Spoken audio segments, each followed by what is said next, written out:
뉴욕 증시는 이집트 반정부 시위에 따른 수에즈 운하 폐쇄 우려에 유가 불안까지 겹치면서 급락했습니다.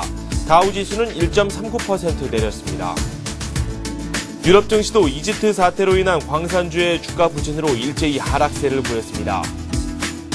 상품 시장은 요동을 쳤습니다. 수에즈 운하 폐쇄 우려가 나오면서 유가가 14개월 만에 가장 큰 폭으로 올랐습니다. 미국의 지난 4분기 GDP 성장률은 전분기 대비 3.2%를 기록했습니다. 개인 소비는 4.4%, 수출은 8.5% 늘었습니다. 미국의 1월 소비자 신뢰 지수는 74.2로 시장 예상치를 웃돌았습니다. 올해 경제 성장에 대한 기대감에 미국인들의 소비 심리가 개선된 것으로 보입니다. 국제통화기금은 미국과 일본 등 선진국의 막대한 정부 적자 문제에 대해 시장이 움직이기 전에 스스로 감축 노력을 취해야 한다고 강조했습니다.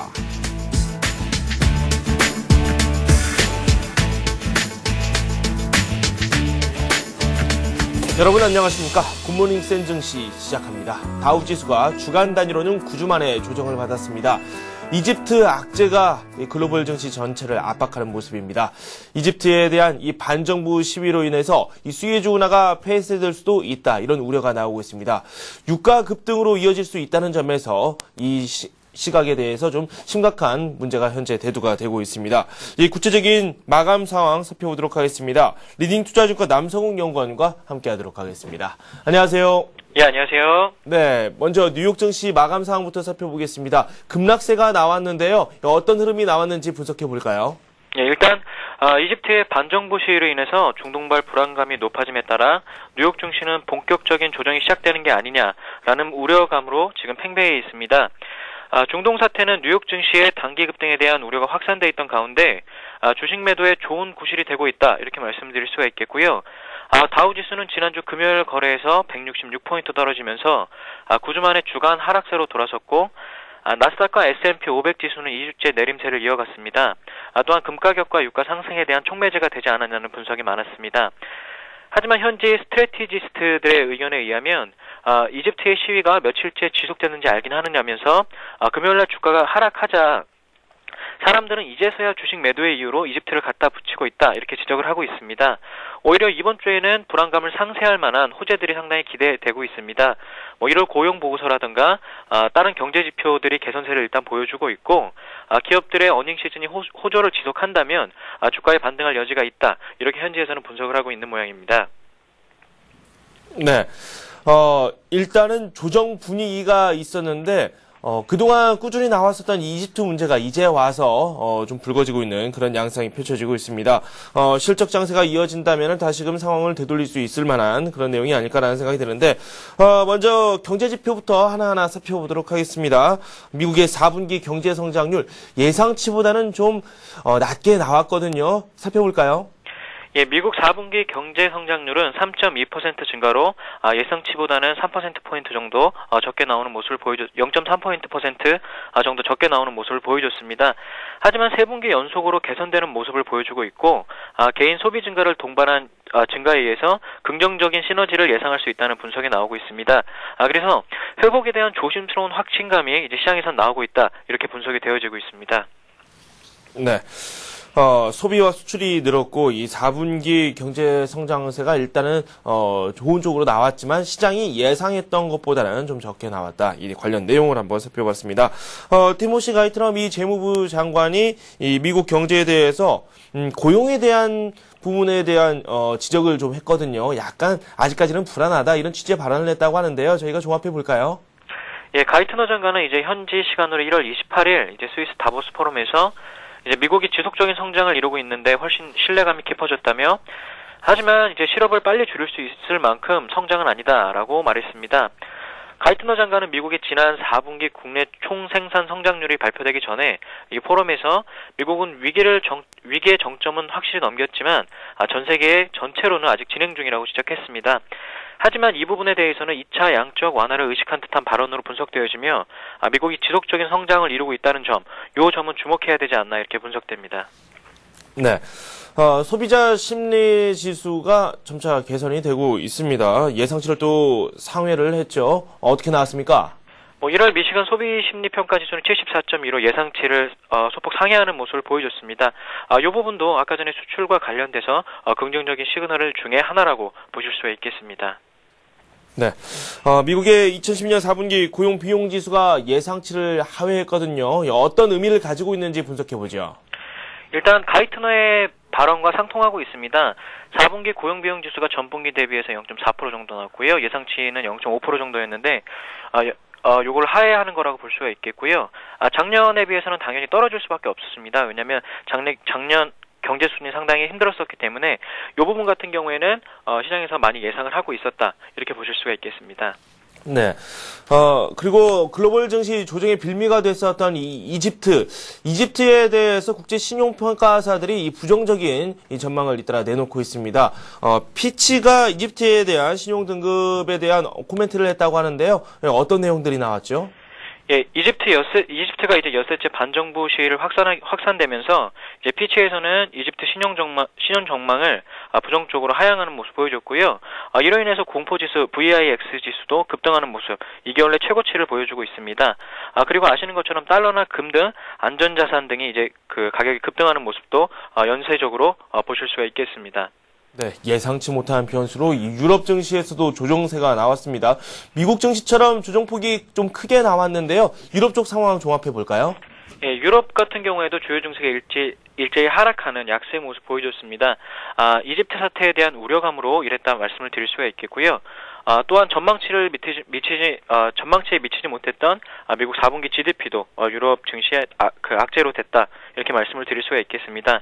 영국의 FTSE 100 지수 같은 경우는 1.4% 정도 하락하면서 5,881.37로 장을 마감했고요.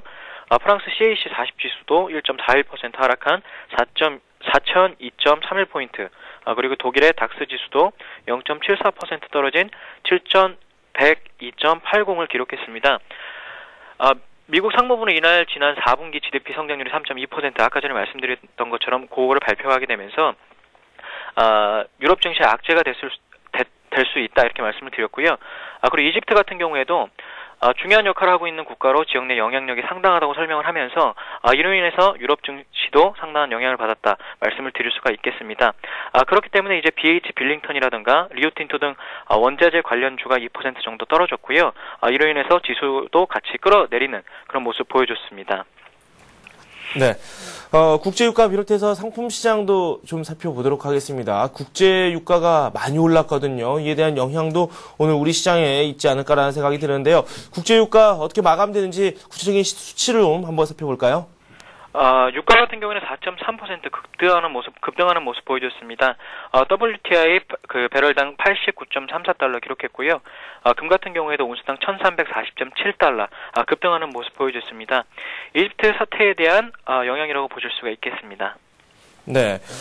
이번 주 주요 일정 한번 살펴보도록 하겠습니다. 우리 증시 같은 경우에는 설 연휴 때문에, 휴장이 계속해서 이어집니다. 내일 장이 열리기는 하지만, 미국 시장에서 나오는 여러 재료를 반영하지는 못할 텐데, 이번 주 뉴욕 증시 어떤 내용들이 나올 예정입니까? 발표할 지표들은 상당히 많습니다. 네네. 내용이 기니까 그 몇 개 중요한 지수들에서 한번 보고 넘어가겠습니다. 1월 고용 보고서 이제 주목해야 됩니다. 이제 금요일 날 발표되는 네요. 월가 이코노미스트들은 비농업 부분 고용이 15만 명 정도 증가했을 것으로 일단 기대를 하고 있습니다.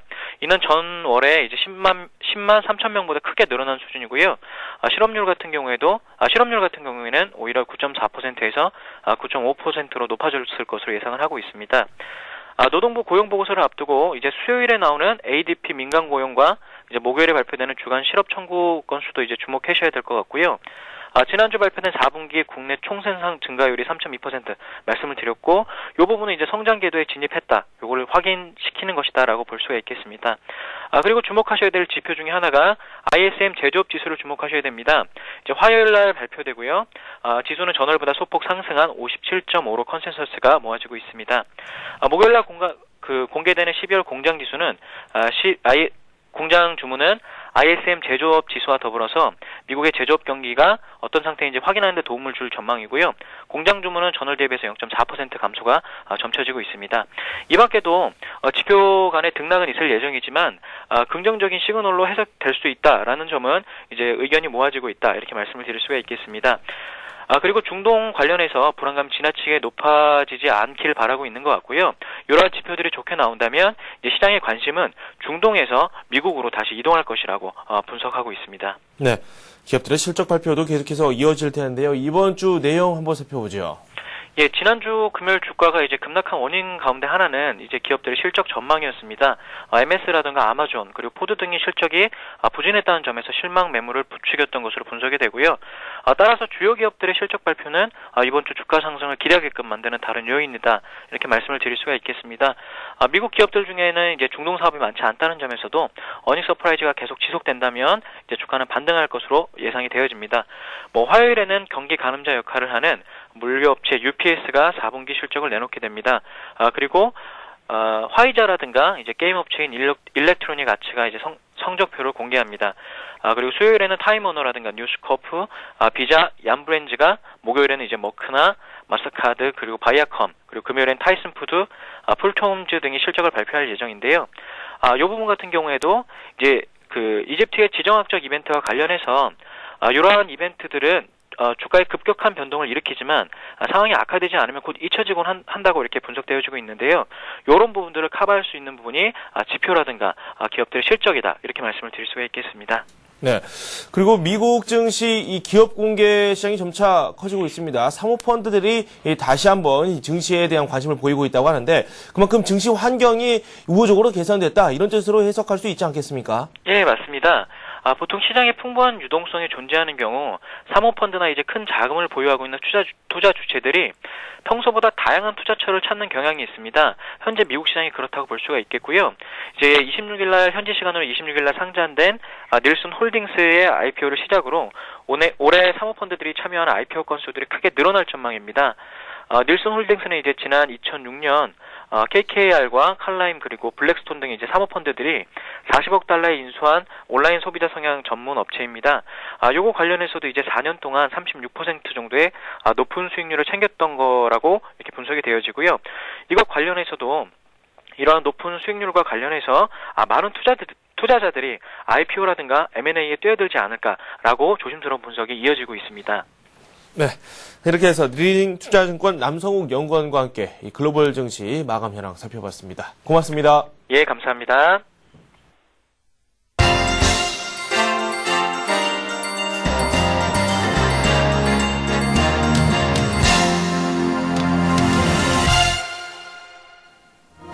안녕하세요. 글로벌투데이 박미라입니다. 오늘도 보다 발빠르고 현장감 넘치는 글로벌 소식들 전해드리겠습니다.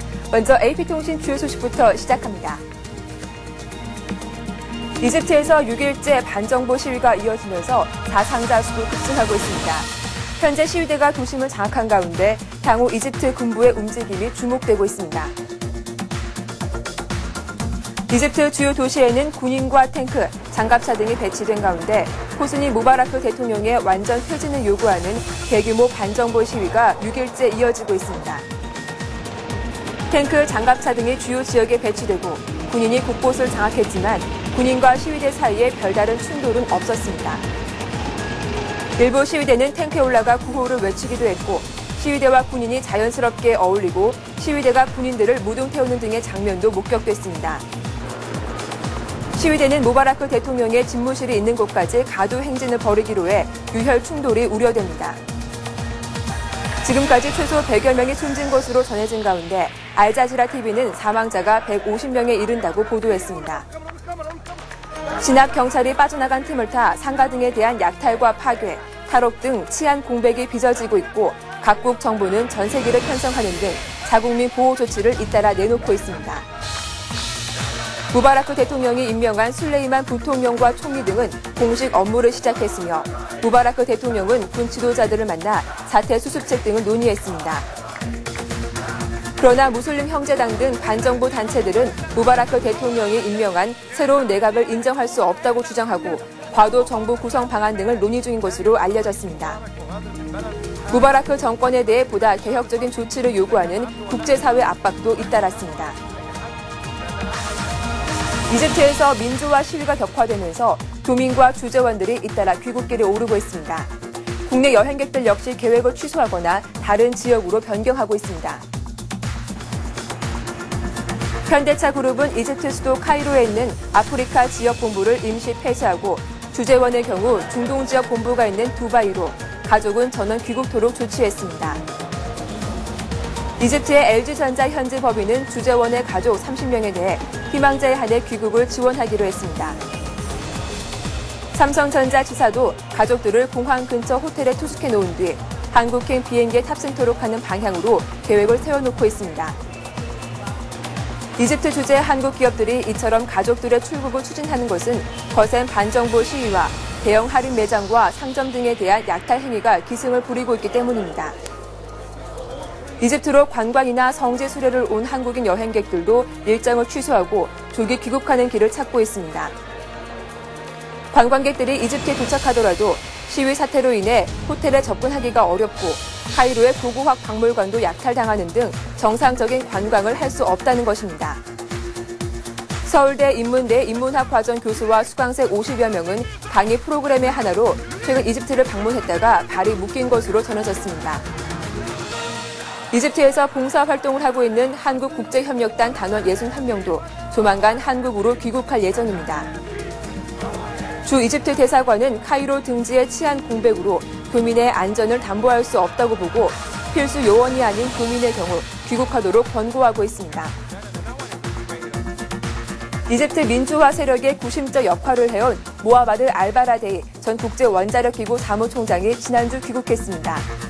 알바라데이는 현 대통령의 즉각 퇴진을 요구하며 시위 현장에 처음으로 참석해 시위대를 격려했습니다.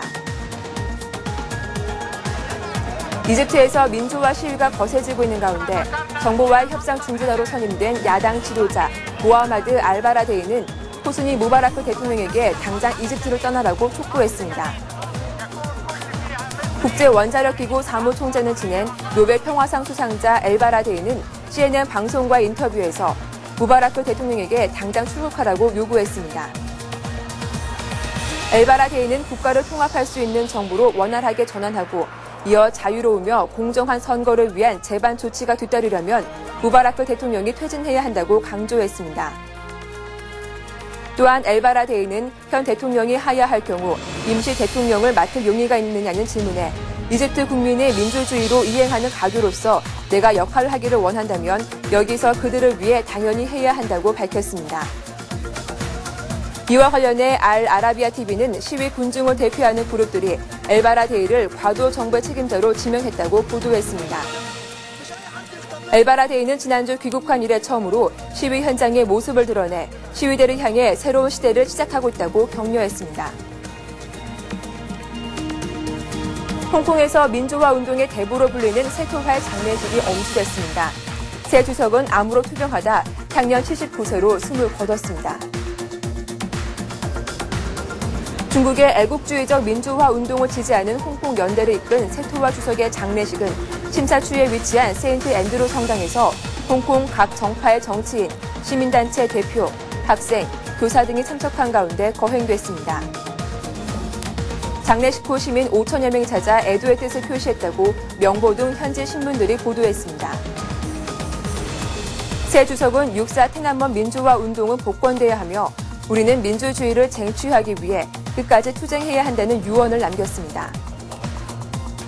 새 주석은 1989년天安문 사태 이후 지련회를 결성해天安문 사태 희생자와 유가족, 중국의 반체제 인사 등을 지원하는 일에 앞장서오다 지난 2일 향년 79세로 숨을 거뒀습니다. 독일에서 마주오던 열차 간의 충돌로 50명의 사상자가 발생했습니다. 하지만 아직 사고의 원인은 정확하게 밝혀지지 않고 있습니다. 경찰은 승객 50명을 태우고 magdeburg에서 할버슈타트로 향하던 여객 열차가 오셔스레벤역 인근에서 컨테이너를 가득 실은 화물 열차와 정면으로 충돌했다고 밝혔습니다. 이 사고로 여객 열차는 심하게 일그러진 채 탈선한 뒤 넘어졌습니다. 부상자 40명 중 20명은 중상이며 이 가운데 일부는 상태가 심각해 사망자가 더 늘어날 것으로 전망되고 있습니다. 사망자 10명도 시신이 크게 훼손돼 단 2명의 신원만 확인됐습니다. 이번 사고는 2006년 9월 독일 라텐 인근에서 시험 주행 중이던 자기부상 열차와 보수 차량 간의 충돌로 23명이 사망한 이후 최악의 열차 사고로 기록됐습니다. 아직 사고 원인은 확인되지 않고 있지만 단선 구간인 사고 지역에서 한 열차가 신호를 무시했거나 기술적 결함 때문에 사고가 났을 가능성이 크다고 현지 언론은 전했습니다. 튀니지 혁명의 불꽃이 중동 지역과 북아프리카를 휩쓸고 있습니다. 이집트에 이어 요르단에서도 현 정권에 대한 하야 요구 시위가 벌어졌습니다. 요르단의 수도 암만에서 야당을 지지하는 요르단 주민 수천 명이 금요 기도회를 마친 후에 거리로 몰려나와 총리 사퇴를 요구하며 시위를 벌였습니다. 보도에 따르면 튀니지의 시민혁명과 이집트의 정권 퇴진 시위에 고무된 주민들이 3주 연속 금요 기도회 이후 시위를 벌였습니다. 주민들은 총리 퇴진은 물론 실업, 인플레이션과 물가 상승 등의 분노를 쏟아냈습니다. 무슬림 형제단을 포함한 1,500여 명의 운동가들이 암만에 집결해 부패한 자들은 법정으로 보내라는 구호가 적힌 형형색색의 길을 흔들며 시위를 벌였습니다. 이 밖에 다른 지역에서도 2,500여 명이 거리에서 시위를 벌이고 리파이의 사퇴를 촉구했습니다. 압달라 요르단 국왕은 선거법 개정 등 개혁을 약속했지만 많은 주민들은 총리와 강요들을 주민 선거를 통해 선출하자는 시위대 요구를 국왕이 수용할 가능성은 낮은 것으로 믿고 있습니다. 리파이 총리도 지난 2주 동안 생필품에 대한 보조금 5억 5천만 달러를 긴급 배정했습니다. 여기에는 공무원들과 치안 요원들의 임금 인상도 포함됐습니다. 그러나 요르단은 올해 재정 적자폭이 20억 달러로 늘어날 전망이며 지난달 인플레이션도 증가해 6.1%에 달해 만성적인 경제 문제를 안고 있습니다. 이집트에 인접한 수단에서도 정부 퇴진을 요구하는 시위가 벌어졌습니다.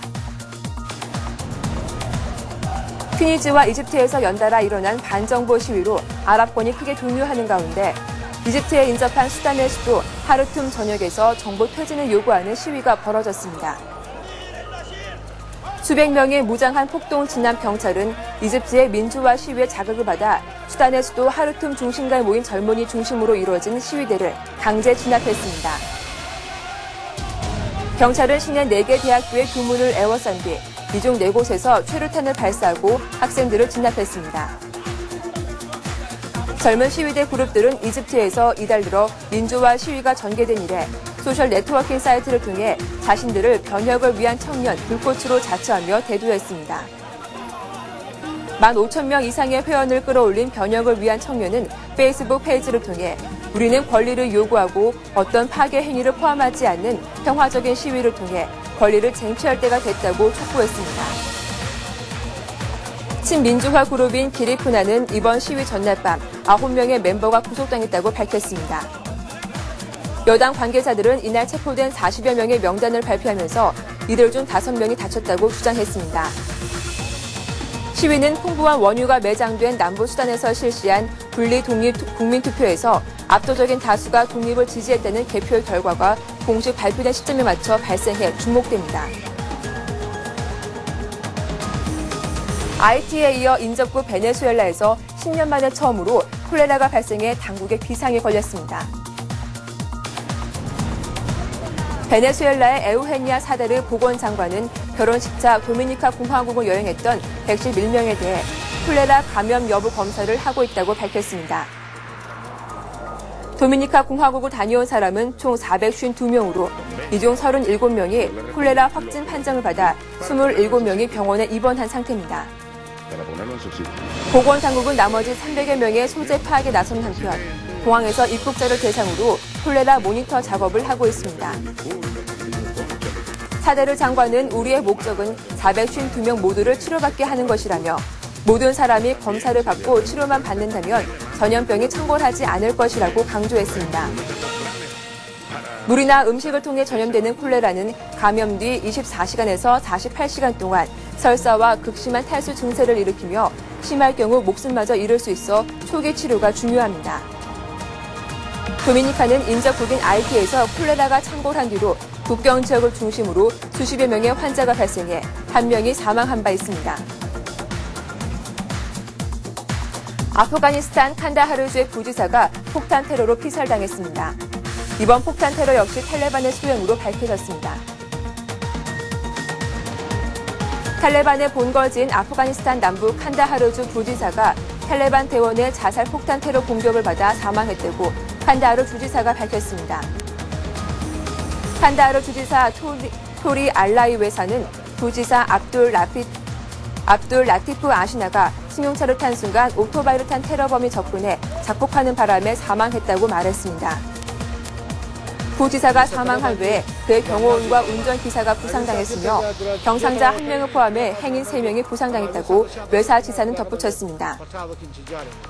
탈레반 대변인 유수프 아마디는 이 자살 폭탄 테러 공격이 자신들의 소행이라고 확인했습니다.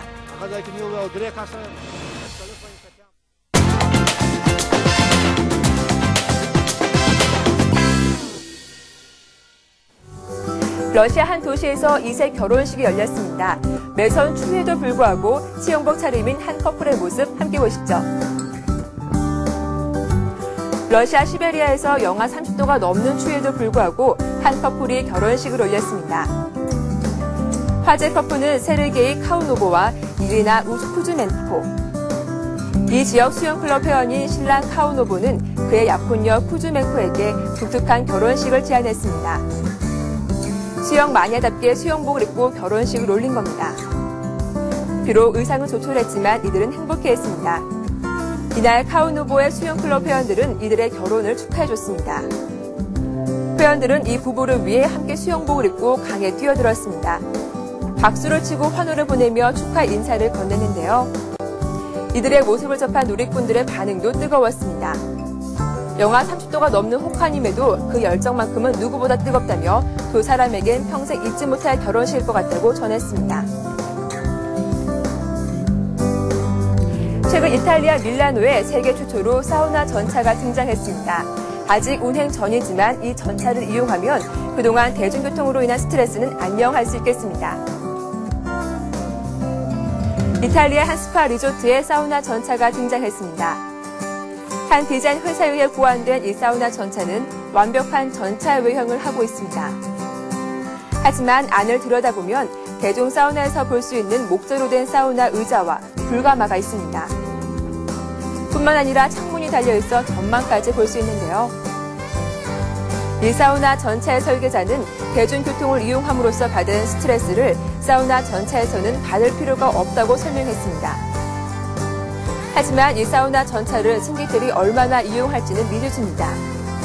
이 전차를 타기 위해서는 옷을 벗어야 할 뿐만 아니라 아직 샤워 시설이 갖춰져 있지 않기 때문입니다. 중국의 한 여성이 7년 동안 길러온 머리카락을 팔기로 해 화제가 되고 있습니다. 의류 생산 공장에서 일하는 위샤웅이라는 여성은 2004년부터 한 번도 머리카락을 자르지 않고 길러 그 길이가 무려 1.5m에 달합니다. 일주일에 한 번 머리를 감으며 드라이 등은 일체 쓰지 않고 자연 건조시킨다고 밝혔습니다. 그녀는 머리카락을 한 대 묶어 틀어 올리는데 몇 분도 걸리지 않는다면서 일하는 공장의 기계들에 머리카락이 끼어 잘릴 것이 항상 염려됐다고 머리카락을 팔기로 결정한 이유를 밝혔습니다. 세계 최초로 호랑이가 수술대 위에 올랐습니다. 관절병을 앓고 있던 호랑이가 인공 엉덩이 관절 이식 수술을 받았는데요. 독일의 한 대학에서 말레이 호랑이 한 마리가 인공 엉덩이 관절 이식 수술을 받았습니다. 독일 동부에 위치한 할리 동물원에서 지내던 8살의 이 호랑이는 관절병으로 신경마비와 근육 위축 등의 증상으로 심한 통증에 시달렸습니다. 이에 독일 라이프치히 대학 수의학과에서는 세계 최초로 호랑이에게 엉덩이 관절을 이식하는 수술을 시행했습니다. 이 수술은 엉덩이와 연결된 관절을 이식하는 것으로 티타늄 기반의 인공 관절이 사용되며 이는 최근 인간의 인공 관절 수술에도 사용된 것으로 알려졌습니다. 수술은 총 3시간 동안 진행됐으며 수술이 진행되는 동안 호랑이의 심장 박동이 멈추긴 했지만 수술이 끝난 후 호랑이가 마취에 깨어나면서 심장 박동은 정상 수치로 돌아왔습니다. 수술을 집도한 수의학과 측은 이번 수술은 호랑이의 수명이 20년으로 연장될 만큼 성공적이었다고 말하며 전 세계적으로 멸종 위기에 처한 동물 중 하나인 말레이 호랑이를 꼭 건강하게 살려내고 싶었다며 이번 수술 집도에 대한 동기를 밝혔습니다. 어제 국내로 압송된 소말리아 해적들에 대한 관심이 높아지고 있습니다. 이들은 자국에서 1등 신랑감으로 꼽히며 또한 매력적인 직업 중 하나에 속한다고 하는데요. 소말리아에서는 지식인들이 해적단을 가담하며 해적들은 소말리아 여성들에게 1등 신랑감이라고 합니다.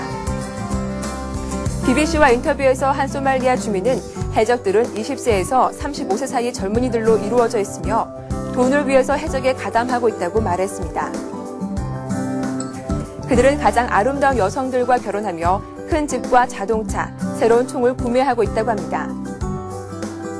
해적들은 몸값으로 평균 200만 달러에 해당하는 금액을 받으며 해적들에게 돌아가는 금액도 선진국의 연봉을 넘는 수준이라고 한 소식통은 밝혔습니다. 파이낸셜 타임즈는 한 NGO 재단의 자료를 인용하며 2010년 소말리아 해적들이 받은 인질 몸값은 평균 540만 달러에 해당한다고 보도했습니다. 소말리아 사회에서 글을 읽을 수 있고 전자기기를 다룰 수 있는 사람들, 즉 지식인들이 해적에 가담하고 있습니다. 또한 오랜 내전으로 소말리아 젊은이들에게 해적은 매력적인 직업으로 인정받고 있습니다. 대표적인 소셜 네트워크 사이트 페이스북. 미국에서는 이 페이스북을 통해 애타게 그리워하던 사람을 만나게 됐다고 합니다. 미국 로스앤젤레스 타임스는 주한 미군 아버지와 한국인 어머니 사이에서 태어난 한국계 미국인 남매 사연을 보도했습니다. 사연의 주인공은 스티븐 이만. 그에게는 낡은 사진 속에만 존재하는 누나가 있습니다. 이름은 셀리 블루. 주한 미군이었던 아버지는 한국인 여성과 결혼해 딸 셀리를 낳았습니다. 부모는 8개월 동안 유모의 도움을 받아가며 셀리를 길렀고 아버지의 복무 기간이 끝나가자 가족은 미국으로 돌아가기로 했습니다. 그러나 가족 관계를 증명하는 서류가 관계 당국으로부터 승인이 나지 않자 셀리를 외할머니에게 맡기고 미국으로 떠났는데요. 비극은 여기에서부터 시작됐습니다. 아이를 돌보던 유모가 셀리를 잠시 돌보겠다고 데려간 이후 영영 볼 수 없게 된 것인데요. 하지만 소셜 네트워크 서비스가 활성화되면서 스티븐은 페이스북에 셀리 이만이란 이름으로 계정을 등록하고 고이 간직하던 누나 사진 12장을 올렸습니다. 그 후 셀리는 페이스북을 돌아다니다 자신의 사진을 발견하곤 용기를 내 스티브에게 연락을 취했는데요. 이로써 37년 만에 잃어버린 가족을 되찾게 되면서 화제가 되고 있습니다. 오늘 글로벌 투데이에서 준비한 소식은 여기까지입니다. 보다 생동감 넘친 소식으로 내일 다시 인사드리겠습니다. 고맙습니다.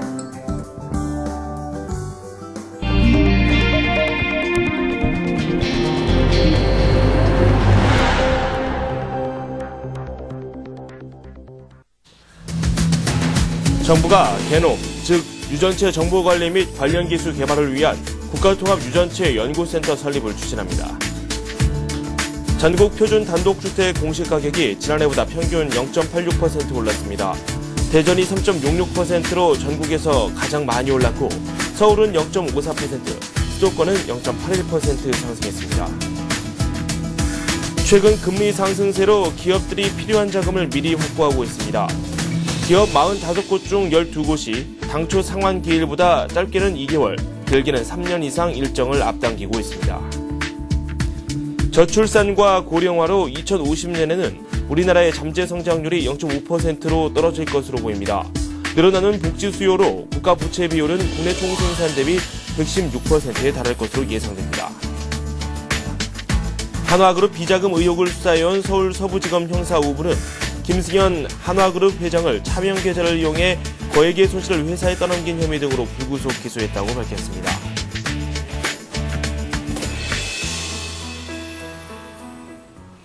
네, 서울경제신문 이종배 기자와 함께하도록 하겠습니다. 어서 오세요. 네, 안녕하십니까? 네, 첫 번째 소식입니다. 정부가 이 바이오 산업 활성화를 위한 여러 가지 지원책을 마련하고 있습니다. 그 중에서도 유전체 연구에 큰 관심을 보이고 있다고 하는데요. 관련 소식 한번 살펴보도록 하죠. 네, 그렇습니다. 통상 이제 유전체 분석 시장으로 불리는데요. 네. 다른 말로는 게놈 혹은 네. DNA 분석으로 불리고 있습니다. 그 DNA 분석은 환자 개개인에게 맞춤형 의료 진료를 한다는 점에서 최근 들어 이를 분석할 수 있는 기술이 크게 발전하고 있는데요. 네. 현재 우리나라에서도 삼성전자가 마크로젠과 손잡고요. 유전체 정보 분석 시장에 진출하기도 했습니다. 네. 그 전 세계적으로 그 DNA 분석 시장이 오는 2015년에는 한 10조 원 가량으로 팽창할 것으로 예상되고 있는데요. 이런 가운데 정부가 그 유전체 분석 시장을 지원하기 위해서 그 합동으로 프로젝트를 추진한다는 계획입니다. 네네. 그 정부에 따르면은 뭐 지식경제부, 그다음에 농림수산식품부, 교육과학기술부, 그다음에 보건복지부 내 4개 부처가 공동으로 해가지고요. 네네. 국가통합유전체연구센터를 조성한다는 계획인데요. 이로 해서 뭐 예비 타당성 조사를 실시하고 네. 그 유전체 정보 분야를 적극 육성할 방침으로 알려지고 있습니다. 네네. 국가유전체 그 연구센터는 개별 부처의 그 관련 연구를 통합 컨트롤하고요. 또 이제 그 국가적으로 지원하는 역할을 맡게 되는데요. 그 현재 그 유전체 분석 시장에는 아까 말씀드렸듯이 삼성전자 이미 발을 들여놓은 상태고요. 네네. 현재 이런 추세를 감안해 볼 때 그 LG라든지 하나 그룹들도 지금 바이오를 추진하고 있는데요. 그 바이오를 추진하고 있는 다른 그룹들의 그 연쇄 진출도 예상되고 있습니다. 네네.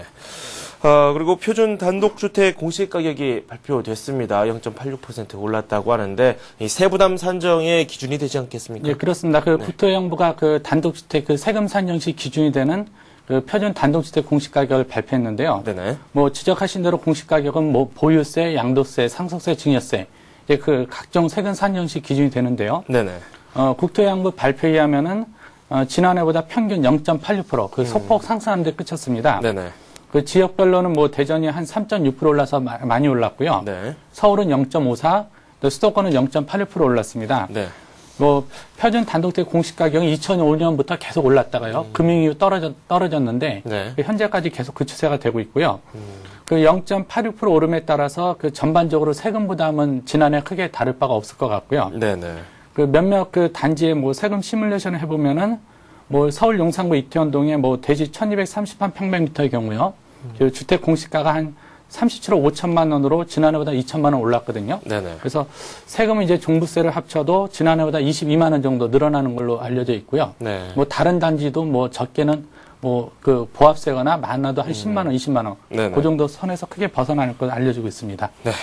그리고 금리가 계속해서 인상 흐름을 보이고 있자 기업들이 자금 확보에 적극적으로 나서고 있습니다. 미리 좀 앞당겨서 자금 지원을 받고 있다고 하는데요. 네, 그렇습니다. 뭐 금리 인상이 지금 유력시되고 있다 이런 분위기가 많이 퍼지고 있는데요. 네네. 이러면서 이제 기업들이 그 필요한 자금을 그 미리 확보하는 사례가 좀 늘어나고 있습니다. 그 한 예로 그 GS 칼텍스는 그 2008년 9월 해외에서 발행한 그 3억 달러 규모의 그 달러 사채를 갚기 위해서요. 그 지난 28일 그 3천억 규모 해살처를 발행을 했는데요. 네네. 그 만기가 7월로 6개월이나 남았는데요. 6개월나 남은 상태에서 미리 발행을 해서 갚았는데요. 이후에는 그 더 머뭇거렸다가는 금리가 올라가면서 비용 부담이 커지겠다. 네네. 이런 계산이 깔려 있는 것 같습니다. 뭐 실제로 이제 관련 업계에 따르면은 그 올 들어서 그 지난 28일까지요.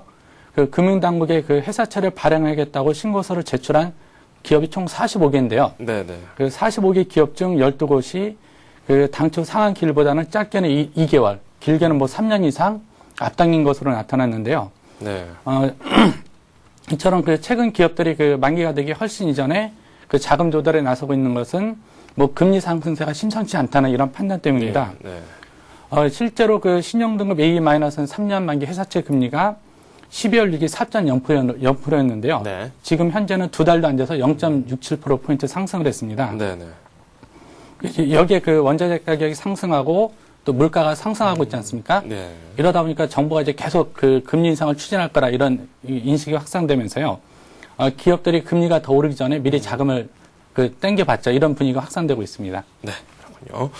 다음 소식입니다. 일본 최근에 국가 신용등급 S&P가 내렸죠. 그렇죠. 네, 예. 그 내용을 가지고 이 분석이 활발히 펼쳐지고 있습니다. 일본 경제의 고질적인 문제, 이 저출산 고령화, 이 문제에 대한 여러 가지 이야기도 나왔었는데 우리나라도 좀 이걸 그냥 쉽게 넘길 문제가 아니다. 벌써부터 이런 지적이 나오고 있거든요. 예, 그렇습니다. 사실 그 일본의 그 신용등급 감등은 그 한국에 머지않은 미래 모습이라는 게 전문가들의 설명인데요. 네네. 일본이 이제 고령화와 그 재정 적자 문제로 국가 신용등급이 감등됐는데요. 뭐 이런 점에서는 한국도 예가 아니다 이런 분석입니다. 물론 그 현재 그 한국의 우리나라의 그 재정 상태를 보면 매우 양호한 상태인데요. 네. 국가 부채 비율이 현재 그 국내 총생산 대비 34%에 불과하거든요. 그 34%라는 수치는 뭐 전 세계에서도 가장 낮은 수치이고 네. 그 국가적으로 계속 양호하는데요. 네. 하지만 늘어나는 지출을 볼 때 그 10년 뒤에는 한국이 제1번이 되지 않을까 이런 우려가 나오고 있습니다. 네. 물론 이 저출산 고령화는 우리만의 문제가 아니고 미국 등 선진국의 문제인데요. 네. 문제는 이제 미국 등 선진국의 경우는 그 수십 년간 부를 축적해 오고 있다는 점이고요. 반대로 우리나라는 이제 국민소득이 갓 2만 달러 벽을 넘어서고 있는데요. 제대로 넘지 못하면서 그만큼 이제 부가 축적되지 않은 상태에서 네. 저출산 고령화를 막고 있다는 게 심각한 문제인데요. 네. 한국조세연구원이 최근 보고서에 하면은 현재 우리나라가 그 저출산 고령화 사회로 진입하는 게 2050년으로 좀 알려지고 있습니다. 2050년에 그 사회복지 분야의 재정 지출 총액이요. 2009년 그 국내 총생산 대비 9.41%에서 2050년에는 22.32%로 급증할 것이라는 전망을 내놓고 있습니다. 네. 그리고 하나그룹 비자금 의혹을 수사해온 서울 서부지검 형사 5부가 김승현 회장을 비롯해서 11명에 대해서 불구속 기소를 내렸습니다. 비자금 수사가 이제 거의 마무리 단계다 이런 얘기가 나오고 있죠. 그렇죠. 그 30일 이제 수사 결과를 발표를 했는데요. 그 김승현 하나그룹 회장 등 그 11명을 불구속 기소하면서 그 하나그룹 그 비자금 사건이 이제 일단락 됐는데요. 네네. 사실 그 하나그룹 수사는요, 그 압수수색 13회, 그 다음에 뭐 금융계좌 추적 9회, 네. 뭐 소환 조사 인원이 321명에 이르렀고요. 네. 뭐 구속영장 청구가 8회 기각 이러면서 뭐 검찰의 과잉수사, 뭐 별건수사 이런 논란을 불러일으켰는데요. 검찰은 이제 그 완벽한 수사가 불가피하다는 입증이었지만 이번에 그 관계자 전원이 불구속 기소되면서 그 다음에 그 또 서부지검장이 그 사건을 주는 서부지검에 사표를 내지 않았습니까? 네. 이러면서 사실상 그 하나 비자금 수사는 막을 내렸다는 평가인데요. 현재 그 검찰, 구세청 등 사정당국이 그 기업들을 상대로 연일 그 강도 높은 압박을 하고 있고요. 네. 또 실례로 뭐 검찰은 하나 외에도 다른 대기업들을 수사하고 있고 구세청에서도 여러 기업을 대상으로 세무조사를 실시하고 있는데요. 네네. 그 재계에서는 이 같은 움직임에 대해서 그 기업 때리기다 이렇게 좀 심하게 좀 반발하고 있습니다. 그래서 이번 그 하나 사건이 이 같은 재계 사정 열풍에 어떤 영향을 미칠지 관심을 모으고 있습니다. 네, 그렇군요. 그리고 이번 주 주요 일정 마지막으로 살펴보도록 하겠습니다. 예, 그 이번 주에는 그 물가가 급등하는 가운데 그 올해 첫 소비자 물가가 발표됩니다. 이 점이 가장 관심을 끌 것 같고요. 또 이명박 대통령의 그 신년 방송 자담회도 예정돼 있습니다. 또 아울러 그 지난해 12월 및 그 연간 산업활동 지표도 공개가 될 예정이 있는데요. 네. 우선 그 31일에는 그 국내 생산을 가늠해 볼 수 있는 그 지난해 12월 및 그 연간 산업활동 동향이 발표됩니다. 네. 지난해 그 11월 산업활동 동향을 보면요. 뭐 전월 대비 4개월 만에 상승세로 반전했지만요. 그 경기 선행지수가 11개월째 하락하는 등 그 대부분의 지표가 좋지 않았는데요. 네네. 뭐 12월 지표에서도 이 같은 경기 둔화 흐름이 나타날 것으로 보이고 있습니다. 또 31일에는 그 기획재정부에서 그 통합재정수지 그 잠정 집계 결과를 발표를 하고요. 네네. 같은 날 오전에는 그 반도체 업계 오찬 간담회가 예정돼 있습니다. 2월 1일에는 좀 굵직한 이벤트들이 좀 많이 있는데요. 네네. 일단 이날 오전에 그 이명박 대통령이 신년 방송 자담회를 갖습니다. 뭐 이명박 대통령이 요즘 직접 나서서 물가 잡기에 총력을 기울이고 있는데요. 네네. 이번 그 전반적인 물가 정책 방향하고요. 그 올 한 해 그 전반적인 정책 방향에 대한 언급이 있을 것 같고요. 네. 또 1일에는 그 한국은행에서 1월 말 외환 보유액을 공개를 하고요. 또 이날 그 기획재정부는 그 1월 소비자 물가 동향을 발표합니다. 뭐 정부의 최다드가 물가 안정에 잡혀 있는데요. 네. 사실 그 이제 소비자 물가가 계속 오르면서 1월 소비자 물가 상승률이 한 3%대 그 고공행진을 이어갈 것으로 예상이 되고 있습니다. 그 2일에는 그 금융감독원에서 그 국내 은행의 그 2010년 영업 실적을 발표하고요. 또 이날 금융감독원이 그 국내 은행 부실 채권 현황 및 그 감독 방향에 대한 브리핑이 있을 예정입니다. 네. 이렇게 해서 서울경제신문 산업부의 이종배 기자와 함께 오늘의 다양한 이슈 살펴봤습니다. 고맙습니다. 네, 감사합니다. 네, 저희 서울경제TV가 전문가 방송을 여러분들께 제공해드리고 있습니다. plus.cntv.co.kr로 들어오시면 관련 정보 확인하실 수 있고요. 궁금한 점이 있으시다면 1577-7451번으로 연락을 주셔도 됩니다. 저는 출발센 증시에서 다시 찾아뵙겠습니다.